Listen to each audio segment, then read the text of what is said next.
Hello everyone, welcome back. Coco here with Kiadane and Ray. We just finished watching the next episodes of Hey Arnold, which include The Little Pink Book and Field Trip.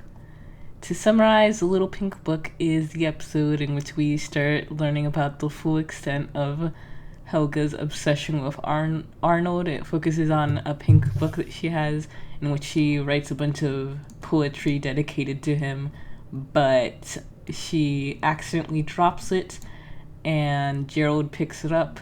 The entire time, Gerald and Arnold are trying to figure out who wrote everything, and she's trying to get it back.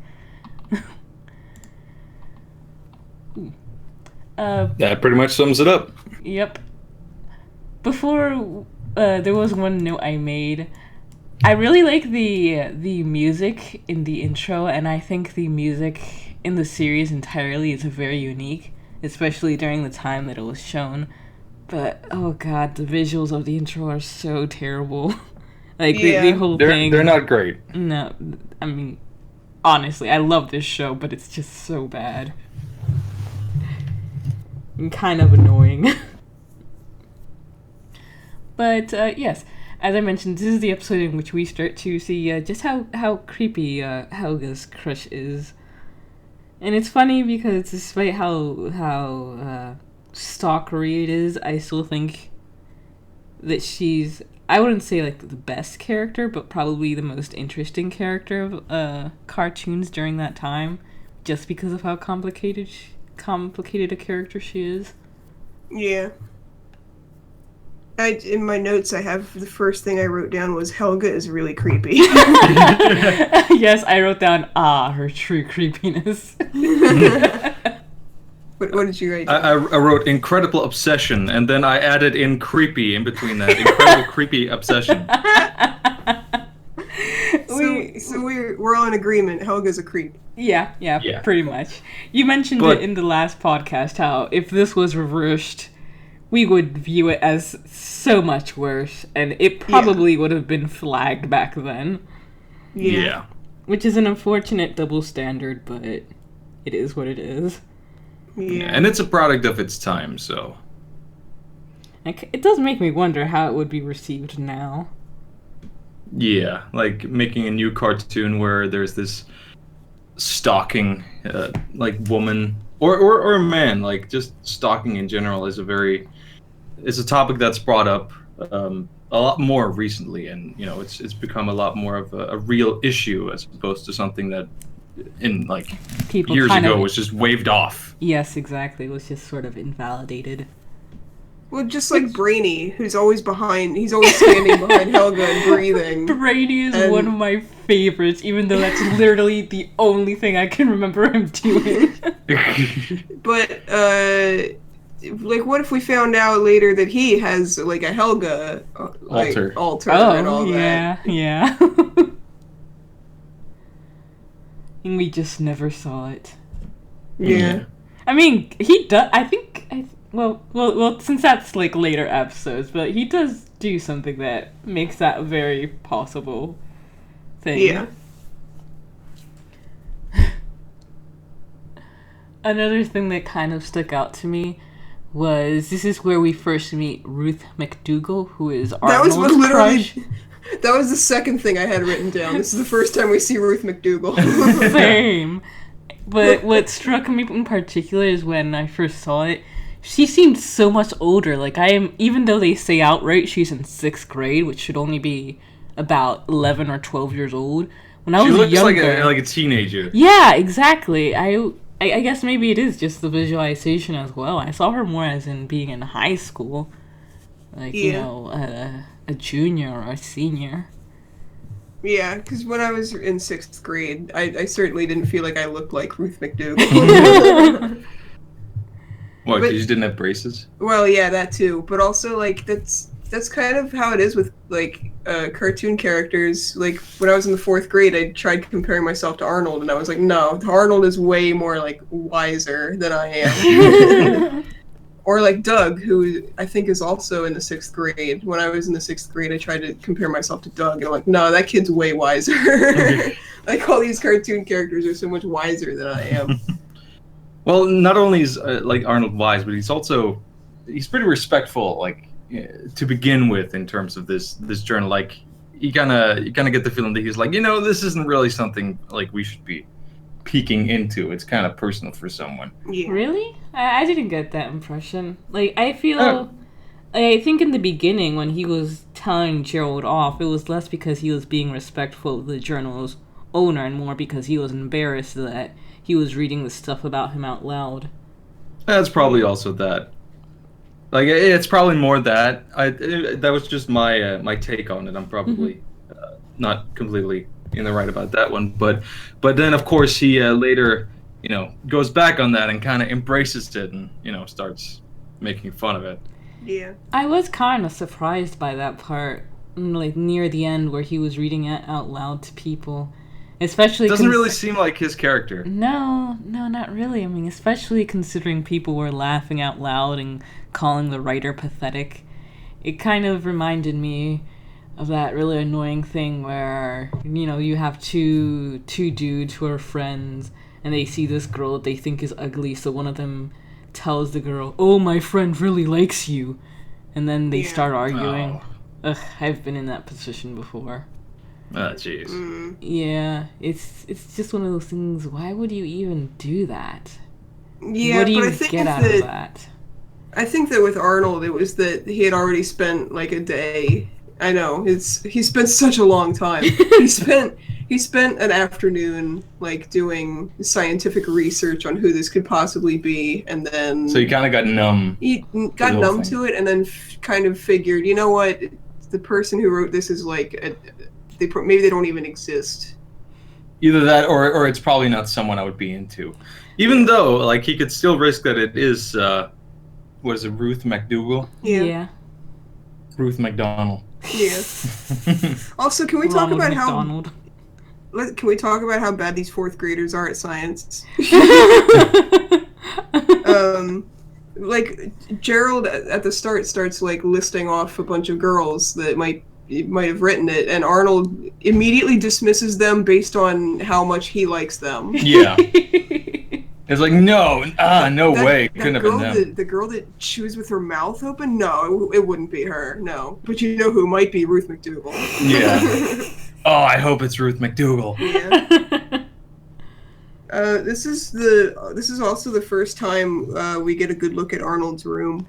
Oh, yeah. Yeah, and like I was thinking about that ever since we had the first episode, and you said that his room it didn't look like the room of a poor kid. No. And I'm very much inclined to agree in that it looks very luxurious actually. Yeah. Like his stereo and Yeah. his lights and just. By the way, he carries around his room's remote control in his back pocket all day. Yeah. That must get annoying, but maybe it's just so he can do that whenever he comes home. Yeah. That's the first thing he does when he enters the room. Is just You gotta make turns a on good something. entrance. Exactly. When he needs to go into 9-year-old chill town. It's his own personal After all ritual. the stress of the 9-year-old's life. Oh yeah, you really need to just unwind and get away from the world. That room is bigger than any room I have ever lived in, and bigger than any room in any house I've ever lived in. Yeah. To be fair, it is kind of like the attic, so it probably spans a large area. Yeah. Yeah, I think I've read that Craig Bartlett, the creator of the show, said that Arnold like designed the whole room himself. It wasn't it wasn't like it was a normal bought. attic, and then Arnold kind of designed it to kind of be his own room. It's kind of to show like how resourceful he is with like maybe finding old lights that weren't working, and so he fixed them and hung them up in his room. Old stereos. Oh. And... Yeah. Well, that's pretty neat. Of course, that could also just be headcanon. I can't remember. Yeah. Canyon facts, they often get muddled. I'm pretty sure that when Abner, Arnold's pet pig, brings in quote-unquote truffles, those are just regular, like, mushrooms. Mushrooms. Yeah, like just from your the standard grocery mushroom. store. Yeah, yeah, because that's not what a truffle looks like. No, So. I don't. No. It's a city truffle. Yeah. And me saying that, it sounds really gross. City truffle found in the depths of the murky city. Oh, but also back to the bad science. They were comparing Ruth's hair to the hair in the book, and I was like, why would Ruth have her own hair in the book? Yeah. Why did they not put two and two together that this might be Arnold's hair? Yeah, and I wrote, why would it be anyone else's hair but Arnold's? Yeah. Since this whole thing is about Arnold. Yeah. It's a whole book dedicated to Arnold. Why would the hair be the owner's? I don't know, maybe on the off chance. Also, isn't Helga the only blonde girl they know? Yeah. Oh no, I there's didn't the one even- with the curly hair. Oh yeah. The one with the four prongs. Nadine. Her name's Nadine? Yeah. Ah, okay. I completely forgot that. But that kind of narrows it down. If they wanted to go based on the color of the hair, they could have just narrowed it down. Okay, who the fuck is blonde hair? Yeah. And then, ironically, even though that's bad science, they still would have been closer to who it was. They weren't even close. And this is also the first time we see Grandpa. And Grandma. No. No, that's the next episode. Sorry, I'm getting ahead of myself. I was glad that they at least acknowledge that this is obsessive. Yeah. Yeah. I couldn't recall if they had ever sort of addressed that, but I do hope that there's more of that in the future, since just one throwaway line isn't really going to do much to let kids know, hey, this is kind of wrong, you shouldn't steal people's hair and sniff it. Yeah, or their socks or their pillows, or break into their rooms. In Helga's defense, she didn't smell the sock. She did smell the pillow. Well, she caressed it Yeah. and held it tightly and shoved it down her shirt, Yeah. her dress. Oh well. Also, I was gonna say Arnold shoved the journal down his kilt. yeah. Yeah. Oh, what? Was that like an animation error? No, I was just that's a weird place. And but it's not a kilt though. It's a shirt. Oh, right? It's an undershirt. yeah. Well, then it is an animation error. Oh. Well, it's a cartoon and characters can have pockets where we don't expect them to. Yeah. So when Arnold was reading the last page, how did he not notice her name right away?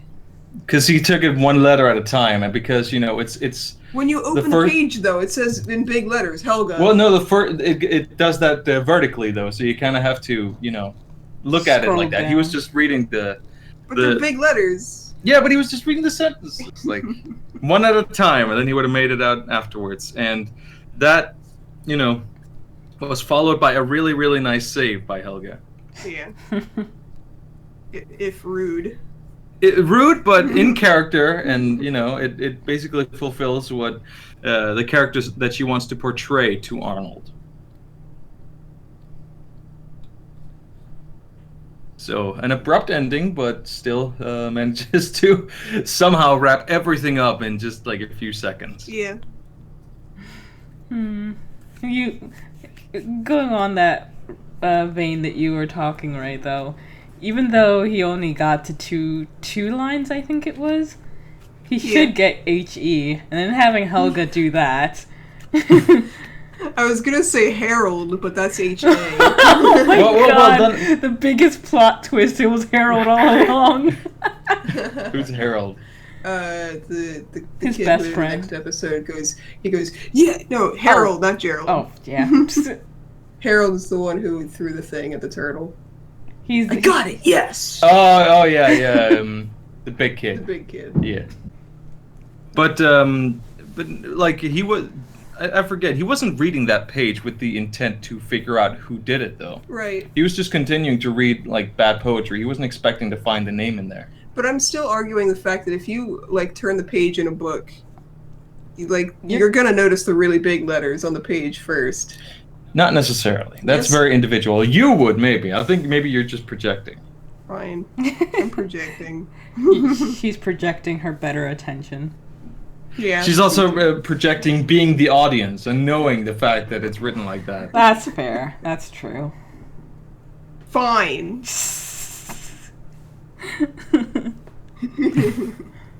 For this episode, the only other thing I had written was coyotes, question mark. Wait, what? In What the about city. coyotes? Yeah. That because when Helga was in the class and she was like talking or like did the then they were like, wait, what was that sound? And Arnold was just, oh, maybe it's coyotes. Well, I mean, Arnold does have a really active imagination. Yeah, he does. And, considering how many animals they have in their house, Maybe they have a coyotes wouldn't be coyote too far off. hitting under the floorboards. Yeah. Just the one coyote that's just always there. Well, any other comments for this episode? I think that's about it for me for this episode. That's all my notes. Okay, then the next episode is Field Trip, which is a episode where the school or their grade goes on a field trip to the aquarium, and all the other students who had been to the aquarium before are talking about this Lockjaw, really hyping him up. But when they finally get to see Lockjaw, who is a turtle, I forget which kind did they mention? Some Galapagos Tortoise. Yeah. A Galapagos tortoise. He is a very slow, very dreary looking. His shell is covered in graffiti, and all the students are really disappointed in him because he's not as great as they remember. And they just start tossing a bunch of junk food at him. Arnold feels really bad for the tortoise, goes down to talk with him a bit. Then he relates all of this to his grandmother when they get home, so they pull off a heist to steal the turtle and free him into the sea. Except here's the thing. They definitely said tortoise. Yeah. Yeah.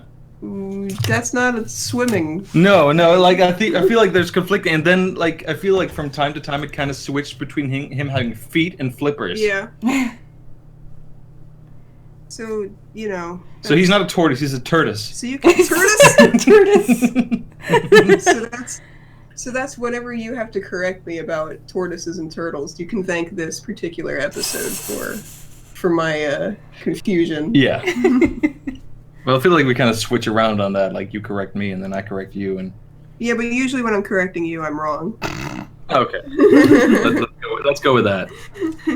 This is. I guess this is the first episode in the series that I distinctly remember.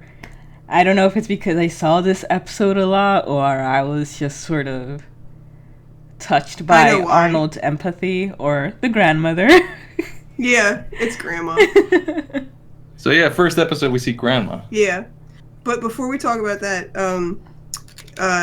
there's one thing that really bothers me in this episode, and the next time we see this particular thing, they have a jellyfish.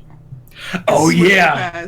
That has squid tentacles and. No, not squid. Octopus tentacles. Yeah. Because they were all equal length. Right. It has octopus tentacles and it swims like an octopus or a squid.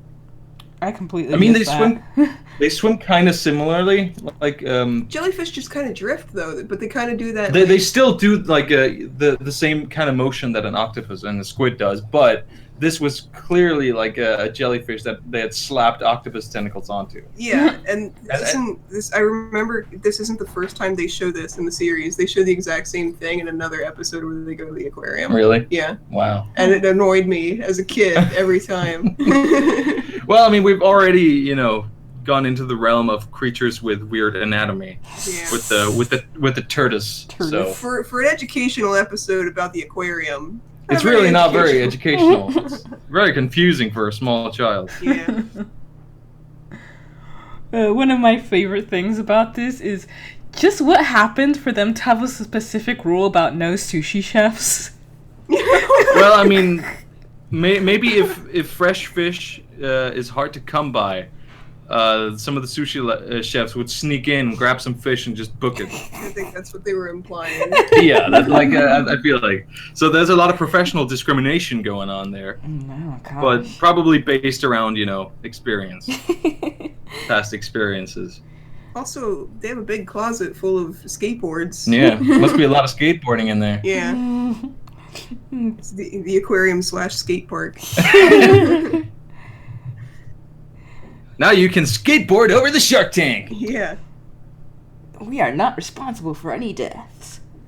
Like that of the security guard. Yeah. So yeah, we've already dealt with death Yeah. in the fourth episode. Implied death. Implied death. I'm gonna keep an eye out to see if we ever see that security guard again. Yeah, or if he's just gone. if he's missing any limbs. I'm pretty sure we do see him because he's just like a generic security guard that shows up every once in a while. Aww, that would have been has like that a really hilarious subtle joke. Yeah. Okay, so Harold is like a huge shit Yeah. and literally has no reason for being such a huge shit. Why is that? Because he comes from like a really supportive and nice family. Really? So it's like a really big mystery as to why he's such a big jerk all the time. Well, maybe he's just, I don't know, coddled and frustrated with how Spoiled. good his life is. Or yeah. something, I don't know. He wants to have something to complain about. So that he can feel special. Yeah. Oh God, I see. We're probably going to get off on a bit of a tangent here if I start this. But that's a problem I see so much where people want to be part of some minority or some oppressed group so, they can feel special. And that's why... how to say this? People feel that if they aren't part of those, that there must be something wrong with them, that they're going to automatically be hated on, which unfortunately is a bit of a thing. I mean, how much of the whole die cis scum, white men are terrible do we see? Yada yada, Yeah. straight people are terrible. And I think that has led to so much of this where people need to sort of create their own problems or try to find the most minuscule thing that's wrong with their lives and blow it up. So the whole theory of like his life being too good, I think is very, very feasible. Yeah. Yeah. But we also have a friend who like has said things to me like I'm ashamed of being a white man, and I've been like, That's really dude, sad. just be a decent person. That's all that matters. Honestly, just that's If all. people want to talk shit about you because you're like a certain whatever, like just I don't know, just ignore it and like just be a decent person. Yeah. And go on being a good person. I mean, it's the same for homophobes, racist, sexist people. If they're judging you for something you have no control over, then that's not really a person whose favor you want to have to begin with. Yeah, that's not your fault. That's their fault. Yeah. But yeah, being a white male is probably something Harold should come to terms with.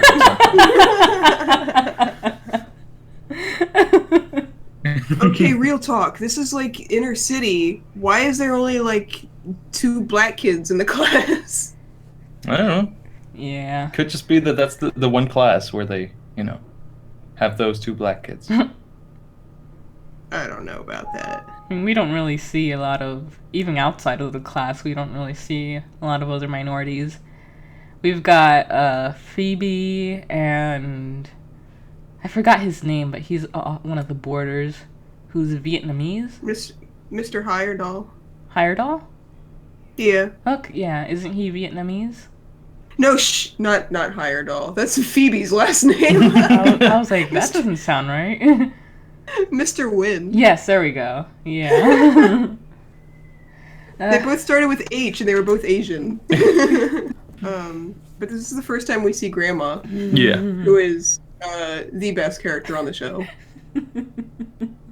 I'm gonna have to not disagree with you. Yeah. She stands up for the old people. Someone has to. Yeah. Yeah.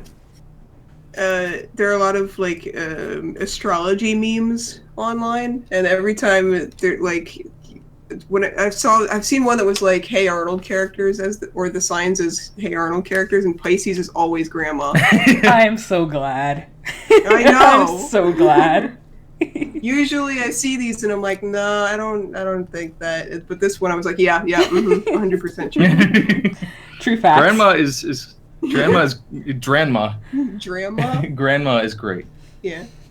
I think she is also my favorite character. Yeah. Just from one episode, she's already my favorite. But you've seen the driver's license bit. I've seen the driver's license bit, but seeing it in context with the whole episode makes it even better. Yeah. It was so great. And she is like, I feel like she was projecting a lot. Oh, definitely. Mm-hmm. Of her own, Oldness. Well, oldness, but also maybe criminal background onto the turtle. That's an interesting point of view. I like how you just assume she has a criminal background. Well, the thing that tipped me off was when she was said, "No, they'll never get me. They'll never catch me." It made it sound like she's kind of like either in hiding or on the run, or like there was at some point that she was, like trying to get away from something. That's true. She did kind of have this weird like flashback, didn't she? Yeah, some kind of like PTSD flashback about being on the run. You'll never get me. So I think maybe she was projecting the need to, like, the feeling of not wanting to be locked up onto the tortoise. The tortoise. I'd never even thought about that, and that's a really good observation. It is. I've seen that episode a bajillion times and didn't even think about that. And even that also, like, the fact that she doesn't have a driver's license also kind of, That's is a reinforced very by good that. point. Yeah. But she does know how to drive. She does know how to drive, but she doesn't have a driver's license. She knows how to drive very fast, so she might have been a getaway driver. Yeah, maybe. Oh, we're on track here. We currently have some kind of thing that we're gonna write a whole thing about her. Yeah. We're gonna make like one of those things where you put up all the evidence on a wall. Yeah, and tie red strings between them. Like, okay, so we have driving really fast, no driver's license, trying to get away from the law. We every single line that she has in the show, we're gonna write it down and make connections. Turns out she's a real criminal. Yeah. She was once the leader of the mafia. Or maybe she was a benign criminal. Maybe she was some sort of insurgent. Yeah. Maybe she's a sleeper agent that hasn't had the trigger yet. Yeah. Perhaps. But oh gosh, I lost my train of thought. It was something about Grandma. Oh, the bit where she's like climbing over the wall, but the gate is open. Yeah. So Arnold just walks right through. She's so into the action that she just climbs over the wall, like grapples over the wall, and then. Yeah, well, if we're working on the whole thing about her being a criminal, then a former criminal, then that kind of makes sense. That all of a sudden, she's back into what she was good at. Maybe like she was into like helping people escape from prison. Yeah, maybe she escaped from prison, and this was a flashback to that, and she's breaking someone else out finally. Yeah.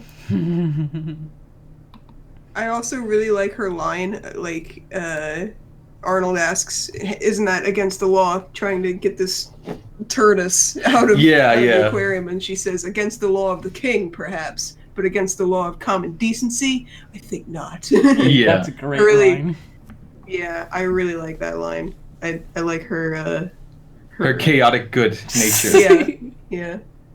Really good point of view. This is... Would that... Go ahead. Would that be chaotic good? Yeah, because like she's trying to do good, but she doesn't adhere to the law. I think the next character I play will be Grandma. Grandma. Well, that it will be a grandma like either way. Okay. This is off topic. It's Pathfinder related stuff. So we can kind of like Yeah. don't need to keep all this in, but I currently have 2 grandmas and a grandpa in my lineup of next characters. Yep. So many old people. Yeah. Old people are fun. Yeah. I've been having a lot of fun with Oracle. Yeah. Yeah. It's mostly because I've been seeing how much fun you've been having, and I'm like, man, I want to have an old character too.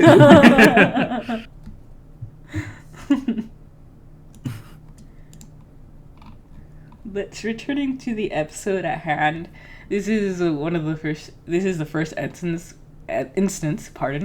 we get to see of just how far Arnold's sympathy runs. I think this was one of the things that really drew me to the show. He's a very gentle character in a time where zaniness was sort of the standard for characters, especially especially given for a male character who are sort of always driven by confidence, wanting to be the best, wanting to get the girl, always some sort of competitive issue. Whereas Arnold is just about gentleness, empathy, trying to understand people. It kind of reminds me, it kind of feels a bit like a precursor to Steven Universe. Yeah. Wow. Voice. Yeah, I agree. And on that note, I feel like all the zaniness in the show is coming from the other characters around him, but not him. Yeah. But not himself. And I feel like that's a good way to balance it out. So you still kind of have that upbeat and maybe a little bit silly or crazy element, but it's not the main character who's doing it. It's his surroundings, and he's kind of I don't know, a way to. I don't know. You can kind of sympathize with him. You can easily portray yourself onto him, or like. Yeah, like having the main character be someone more grounded makes it much easier to still have the funny parts that will draw in those people who just want some comic relief. But when you get serious, which we'll see more and more in future episodes, it doesn't feel as if it's breaking its tradition. It doesn't feel like it's trying to force anything. It'll still be in character. Yeah. Like, Hey Arnold, when I was a kid, was like my safe haven from stuff like Animaniacs and Tiny Toons. I know I'm gonna get lynched for saying I don't like the Animaniacs, but I don't. I actually never saw enough of Animaniacs to really have an opinion on it. Honestly, most of the things I remember are some of the songs. I really appreciate the country song. I am aware of so many other countries because of that song, but I never actually saw much of that show, and I kind of wish I had. I mean, I guess this might be a little off topic, but what was it in particular that you didn't like? Was it just a bit too energetic or a bit too kooky for you? Too referential? What do you mean? Well, yeah, I guess referential too. There were a lot of references that I, as a kid, didn't get. There was a lot of like Hollywood jokes that I don't know who these celebrities are. Yeah, well, imagine me like as a kid watching Animaniacs. It's being dubbed in Danish. Yeah. I know none of these people. Yeah. But I still enjoyed the show. Yeah, I don't know. It was a bit too like crazy and slapstick, and I can understand. They did have wordplay, but I don't know. I wasn't a fan. No, I can understand that. I have a low threshold for kookiness as well. Yeah. Has to be a good balance of it. And I feel like Hey Arnold has a very good balance between the goofiness and the serious stuff. From what I've seen so far. Mm-hmm. It's definitely one of the more serious shows. Yeah, I can't really remember it being as funny, but I think that, as you said, that made it a good balance to other shows that were. Yeah, and I think a lot of the humor is kind of like... more subtle. Yeah. in the first episodes, the part with Eugene, his heart raced Yeah. when Arnold got closer. Yeah. that was really good. Yeah. Well, any final thoughts? No, I'm just really concerned about that tortoise that they threw into the sea. Curtis, you mean? Yeah, Turtis. Yeah, yeah. No, I Yeah. understand what you mean. It's probably not gonna live very long, especially No, considering 'cause, how like- polluted that water was. Well, the Yeah. pollution and also the fact that this is not his climate. No. Yeah. It's from the Galapagos. I mean, I hope that he swims to the Galapagos, but he can't because he's a tortoise, so. Well, he'll walk along the bottom. Yeah. I'm sure he'll be fine. He'll find a way. He was inspired by Granny, and that gives you a lot of Yeah. determination. Yes, he was filled with determination. This video gets 100 more views just because of an Undertale reference. You should name this the episode Undertale. Or just like in the title, like Undertale reference, and then the rest of the name of the episode. Yeah. I haven't Or- actually been putting. I didn't actually put any title for these because then the thing would get way too long. Yeah, that's Yeah. true. I'll just put it in the description. The description Yeah, is just yeah. going to be Undertale reference. But then you should say like the specific time because then people are gonna watch the whole video waiting for the Undertale reference and they're gonna get to the end and be like, "That's it." Well, nothing will be worse than the vor baiting. Oh, well, Man, are you drinking out of my water cup? Yeah, deal with it. Your Getting my germs all over your water. your water cup Uh-oh. is on top of your Pathfinder book. this Why don't you relationship drink is out on of the that? rocks.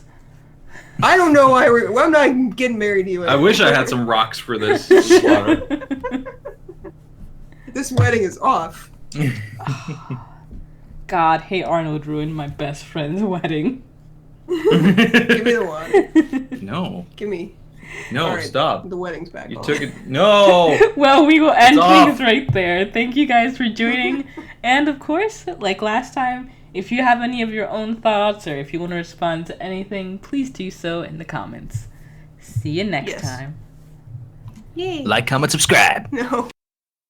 Hope she edits this out. Well, I hope so too. Or edits it in, whatever. Yeah. What should we give her to listen to while she's beatboxing. editing? What? Start beatboxing.